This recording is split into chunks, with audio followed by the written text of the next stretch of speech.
Last month, it was a fuel pipeline on the East Coast, and now the United States' largest meat processor has been hit by a cyber attack.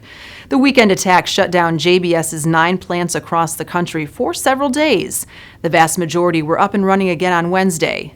JBS isn't alone. 40 other food companies have been targeted by hackers over the last year. That shutdown had an impact on our farmers here in Michigan and beef cattle farmers and meat producers across the country, as we saw an immediate decline in cash cattle prices, those prices paid to our farmers. Since that time, operations are getting back to normal, but we did see short-term market disruptions that led to decreased prices for our farmers, and it's a real concern.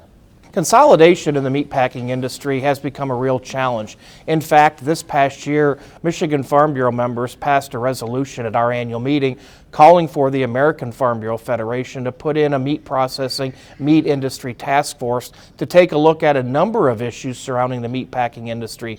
The cybersecurity issue has not yet come up, but it is one that will no doubt get discussion now as we look at how consolidated the meatpacking industry has become, the vulnerabilities within our supply chain, and the concerns about supply chain shutdowns. We experienced that last year because of COVID, and we can ill afford to go through another supply chain disruption anytime in the near future. I don't think we're looking at a long-term problem with this particular situation.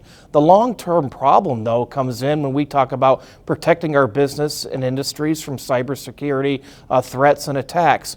You know, we're very vigilant in Farm Bureau in our offices about making sure that as employees we are trained in properly dealing with cybersecurity threats and attacks, and it's probably an area that from an agricultural standpoint, we need to take more seriously, we need to look at more closely, and we need to make sure that we're protecting our businesses, our computer operations, and our farm operations relative to cybersecurity attacks and threats.